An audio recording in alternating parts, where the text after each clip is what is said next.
ভালো সম্পর্ক রাখবো।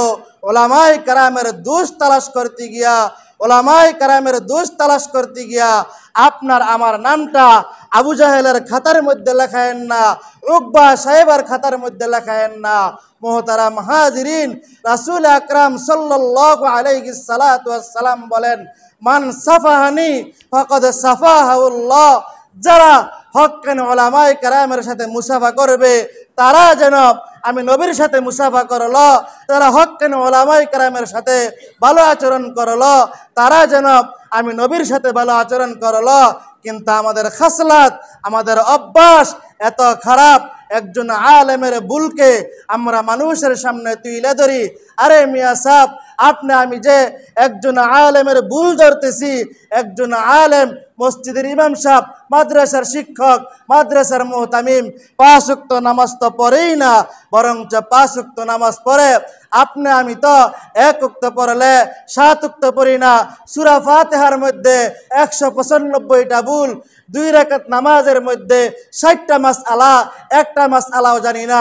4 রাকাত নামাজের মধ্যে 51টা সুন্নত, একটা সুন্নতের খবর নাই। মুহতারাম হাজিরিন, আলেমের দোষ তালাশ কইরা কিভাবে আপনি আমি আবু জাহেলের খাতার মধ্যে নাম লেখায়? আপনি আলেমের দোষ তালাশ করতে যায়েন না। ইমাম সাহেব, খতিব সাহেব, মুহাদ্দিস সাহেব, সে যত বড়ই হোক না কেন, তার কবরে তে যাবে, আপনার কবরে আপনি যাবেন। মুহতারাম হাজিরিন, রাসূল আকরাম সাল্লাল্লাহু আলাইহি সাল্লাতু ওয়াস সালাম বলেন, একজন ব্যক্তি আল্লাহ তাআলা যদি তাকে দুনিয়ার মধ্যে লাঞ্ছনা, বঞ্চনা, অপদস্থ করতে চায়, সে যত বড় মুফতি, মুহাদ্দিস, ডাক্তার, ইঞ্জিনিয়ার, প্রফেসর হোক, তাকে আল্লাহ তাআলা সর্বপ্রথম একজন আলেমের পিছনে লাগাই দিবেন। আলেমদের পিছনে লাগা, আলেমদের দোষ ত্রুটি খুঁজা খুঁজা বার করা, এগুলো আবু জাহেলের কাজ। জোরে বলেন ঠিক কিনা? মুহতারাম হাজিরিন, এগুলা খুব খারাপ। মুহতারাম হাজিরিন, আপনারা ভালো কইরা বুঝেন, একজন আলেমের পিছনে লাইগা কি লাভ? আপনি নিজের দিকে তাকান। 1 ওয়াক্ত নামাজ না পড়লে, 1 ওয়াক্ত নামাজ না পড়লে 2,88,00,000 বছর জাহান্নামের আগুনের মধ্যে জ্বলতে হবে। সপ্তাহ কি সপ্তাহ নামাজের খবর নাই, মাস কি মাস নামাজের খবর নাই। আপনি যে আলেমের পিছনে লাগছেন, আপনার ঘরের মধ্যে উপযুক্ত ছেলেরা নামাজ পড়ে না, আপনার মেয়েরা নামাজ পড়ে না, আপনার বিবি বেপরদায় ঘুরে, আপনি এরকম ভাবে হালাল খান না হারাম খান, আল্লাহ পাকেই ভালো জানেন। মুহতারাম হাজিরিন, আল্লাহ তাআলার কাছে সকাল সন্ধ্যা ক্ষমা চান, মাফ চান। আল্লাহ রব্বুল আলামিন যেন কোনো না কোনো উসিলার মাধ্যমে আমাদেরকে মাফ করেন। সকলে বলেন আমিন। মুহতারাম হাজিরিন, আমি আপনাদেরকে 2 মিনিট সময় নষ্ট করব। একজন সমাজের সুনামধন্য একজন ব্যক্তি যদি আমাকে বলে, ইমাম সাহেব হুজুর, আপনি মৃত্যু পর্যন্ত আপনার ঘরের মধ্যে, আপনার পরিবারের পরিজনের মধ্যে যত ধরনের আসবাব লাগবে, যত ধরনের টাকা পয়সা, ধন সম্পদ লাগবে, মৃত্যু পর্যন্ত আমি সব আপনারে দিমু, ওই ব্যক্তির আমি কি করবো বলেন তো? ওই ব্যক্তির কথা কি আমি মানবো না মানতাম না? আমার কথা উত্তর দেন না।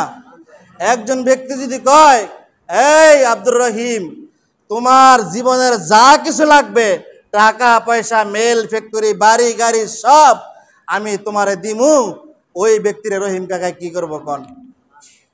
মাথার তিল্লা রাখবো না ফাইন নিচে রাখবো? জোরে বলেন, জোরে কন্যা করে। এই বাংলা কথাটা বুঝেন না? দুনিয়ার প্রয়োজন একজন পুরা করলে ওই ব্যক্তিকে মাথায় তুইলা রাখা হয়। মসজিদের ইমাম সাহেব 5 ওয়াক্ত আপনার আখিরাতের জিম্মাদারি নিয়ে নামাজ পড়ায়, ওই ব্যক্তিকে কি মাথার উপর রাখার দরকার না পায়ের নিচে রাখার দরকার? জোরে বলেন। আরে দুনিয়ার ক্ষেত্রে যদি আপনি মাথার উপরে রাখতে পারেন, আখিরাতের ক্ষেত্রে কেন আপনি মাথার উপরে রাখতে পারবেন না? মুহতারাম হাজিরিন, বয়ানের শুরুতে একটা হাদিস বলেছিলাম, মান আহাব্বা লিল্লাহ ওয়া আবগাদা লিল্লাহ ওয়া আতা লিল্লাহ ওয়া মানআ লিল্লাহ ফাকাদ ইসতাকমালাল ঈমান। ওই ব্যক্তি পরিপূর্ণ ঈমানদার, যেই ব্যক্তি আল্লাহর জন্য কাউকে ভালোবাসে। জোরে বলেন, কার জন্য ভালোবাসে? কার জন্য ভালোবাসে? 4টা। 1 নাম্বার, যেই ব্যক্তি আল্লাহর জন্য কাউকে ভালোবাসে, ওই ব্যক্তি কি পরিপূর্ণ ঈমানদার। আবার কাউকে ঘৃণা করে কার জন্য? জোরে বলেন না। ঘৃণাও করে কার জন্য? আল্লাহর জন্য। কাউকে মহব্বত করে আল্লাহর জন্য, ঘৃণাও করে আল্লাহর জন্য। কাউকে কোনো কিছু দেয় আল্লাহ তাআলার জন্য, কাউকে কোনো কিছু দেওয়া থেকে বিরত থাকে কার জন্য? এই চারটা জিনিস যার ভিতরে থাকবে ওই ব্যক্তি হলো পরিপূর্ণ ঈমানদার। আল্লাহ রাব্বুল আলামিন আমাদেরকে উক্ত বিষয়ের উপর